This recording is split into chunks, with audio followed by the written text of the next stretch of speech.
Representative Joe Moody, Democrat of El Paso, thank you so much for joining us. We really appreciate it. We had a school shooting this morning in Arlington. Two students were injured. The suspect is in custody. This happened outside the campus. That's all that we know right now, but this is yet another shooting on a school campus. First, your thoughts on that? Obviously, we're going to be very interested to see what happened there, make sure that everybody's okay. To students that are being treated, obviously, they're in our prayers now. But setting aside the facts this morning, I think it really crystallizes that there's a lot of work that we have to do. We cannot keep waking up to these stories. We can't have kids returning from spring break only to be greeted by tragedy. There are things that we can do right now, whether that's in a bill or just doing better with our local communities, that can help to solve these problems. And my hope is that everybody in Arlington is okay, is going to recover quickly, and then maybe we can start to focus on some of these issues that continue to pop up time and time again. You're one of the authors on House Bill 3, and I believe perhaps House Bill 13 as well, which are two key bills in the House when it comes to school safety this session. And so I'm wondering, talk to us a little bit about why the provisions in there are so important, which include having an armed guard on every campus, having in the classroom either a phone or some kind of electronic device allowing teacher or substitute teacher to contact administration to get help right away, $15,000 for each campus to make physical security improvements, active shooter preparedness plan, larger infrastructure needs, I think some grant program for that, and then compliance requirements for these school districts. So let's chat a little bit about that. Sure. And the components of that bill are part of a broader approach that I think we need to take. Now, I spent a lot of time in Uvalde last year in the wake of the horrific mass shooting there. A lot of what you hear or what you just recited from this bill comes directly from the concerns that we heard in that community, but understandably so. These were concerns that we heard from many communities, but it was very specific issues that popped up during that investigation. And so, whether it has to do with better law enforcement response, better able to secure a campus, mental health services available on campus, or making sure that we restrict certain firearms from certain individuals, those are all pieces of a broader puzzle to be able to bring a solution to a very multifaceted problem. It seems like there's widespread support for both of these bills, and the Senate has similar legislation. Would you agree with that?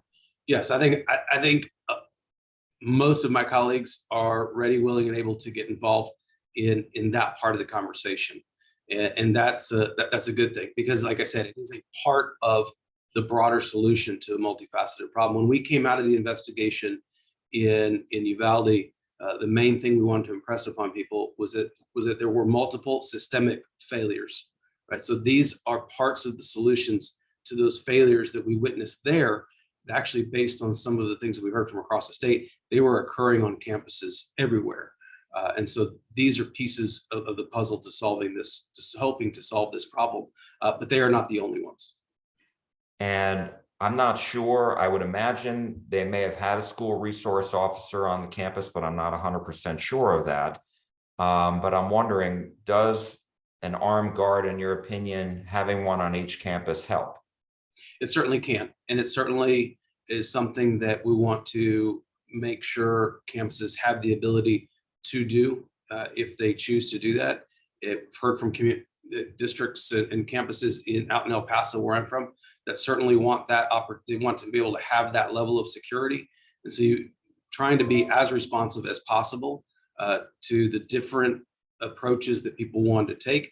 But that's certainly one that we heard time and time and time again, whether it was in Uvalde, in my community of El Paso, or anywhere else in the state.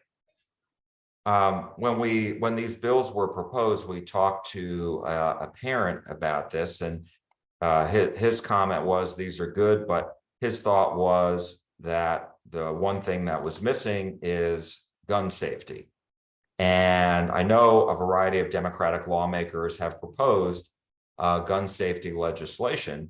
My question is that really doesn't seem like that's going to advance in the legislature. What's your take on that? Well, first of all, I'll say I agree with that parent 100%. As I said before, there are multiple ways that we have to address the problem of school shootings. And school security is one piece of it, but making sure that weapons aren't in the hands of folks that would do us harm is certainly another part. It is a conversation that we don't get enough time, energy, and attention behind in this building, and historically that's been the case. My hope is that now we have the opportunity to bring some of those changes forward. I know that Tracy King from Uvalde has a bill which would raise the age of purchase for some of these weapons. I've got a number of bills that would also address some of the safety and security concerns. They're narrowly drawn, they're narrowly tailored, meant to fit within the legal constructs and frameworks that we're having to deal with, both under constitutional law and the case law that continues to come out. So I have to remain hopeful that we're going to push these items forward. They are an essential part of safety and security for our community. And so I'm happy to engage on conversations about how we put security on campus, but ultimately you still have to have the piece of the puzzle that addresses individuals accessing firearms that shouldn't be able to do that. And that has to be a part of this conversation. So we're going to continue to push for that. There is a select committee that's specifically set out in the Texas House to address that issue. The speaker created it specifically to do that. I think that's going to allow us to get a larger focus and maybe a magnifying glass on some of these proposals. The first hearing of that committee is tomorrow, and we're going to hear a number of bills that would help in this regard. And so we're going to keep on pushing for that because we know that that is a part of the solution to safety and security concerns that we have. I did want to ask you one thing about that, because there was a case recently in the Northern District of Texas. A federal judge said that the state's existing law keeping handgun purchases, they'd have to be 21 years or older, was unconstitutional. And I think the state backed off. They did not appeal that. Does that complicate things?